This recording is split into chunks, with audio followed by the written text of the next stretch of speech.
Պարոն Թունյան, կառավարության 2021-26 թվականների ծրագրով նախատեսված էր նվազագույն աշխատավարձը բարձրացնել մինչև 85,000 դրամ։ 2023 թվականից այս կողմ կառավարությունը մատը մատին չի տվել այս խնդիրը լուծելու համար։ Ավելին, բարձր գնաճի պայմաններում Հայաստանում ձևավորվել է աշխատող աղքատների հսկայական խավ։ Ուզում եմ հարցնել, որն է եղել պատճառը, որ կառավարությունը ձախողել է նվազագույն աշխատավարձը բարձրացնելու գործընթացը կամ դրժել խոստումը։ Տիկին Յուլիան, նախ առաջին ասում եք մատը մատին չի տվել, անցած տարիների ընթացքում մենք նվազագույն աշխատավարձի բարձրացում մեկ անգամ ունեցել ենք, սա մեկ։ Երկրորդ, եթե դուք ուշադիր լսեցիք, ես ձեզ մի անգամ էլ էի հարց տվել, թե ձեր գործընկերներից մեկին, ես մի քիչ զարմանալի եմ համարում, որ իրեն ազատական համարող քաղաքական ուժի ներկայացուցիչը առաջ է տանում նվազագույն աշխատավարձի թեզը, որտեղ նվազագույն աշխատավարձ սահմանելը ուղիղ միջամտություն է բիզնեսին։ Այսինքն դա նշանակում է, որ դու բիզնեսին ստիպում ես որոշակի մակարդակից ներքև աշխատավարձ չվճարել։ Ու եթե այնպես է, որ օբյեկտիվորեն շուկայում այդ աշխատավարձերը ավելի ցածր են, ու դու ստիպում ես իրեն բարձր վճարել, այդ բերում է շատ վատ հետևանքների։ Այդ բերում է աշխատատեղերի չգրանցման, ստվերի, գործազրկության, իսկ եթե օբյեկտիվորեն շուկայում աշխատավարձերը ավելի բարձր են, քան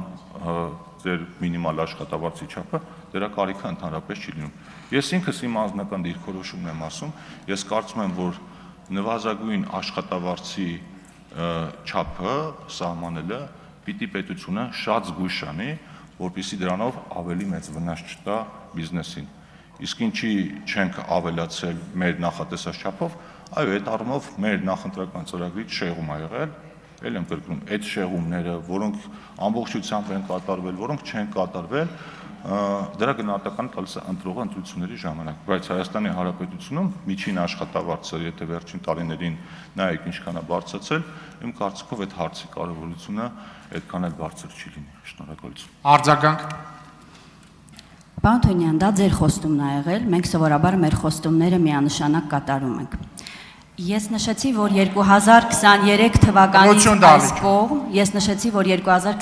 թվականից այս կողմ կառավարությունը մատը մատին չի տվել։ Գիտեք, դուք լավ մեկնաբանում եք, բայց հավատացնում եմ ձեզ, ձեր այդ մեկնաբանությունները բացարձակապես չի հետաքրքրում,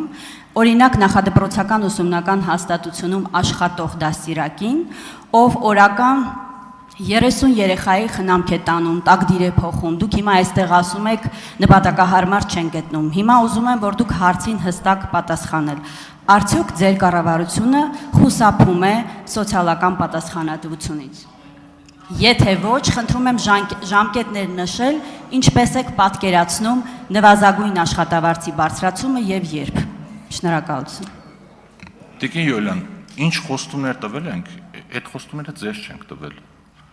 Եկեք դուք ձեր խոստումներից խոսեք, որովհետև եթե ձեր խոստումները կատարածվեր, այսօր հիմա այս դահլիճում լրիվ ուրիշ իրավիճակ պիտի լիներ։ Եկեք այդ մասով բան չանենք։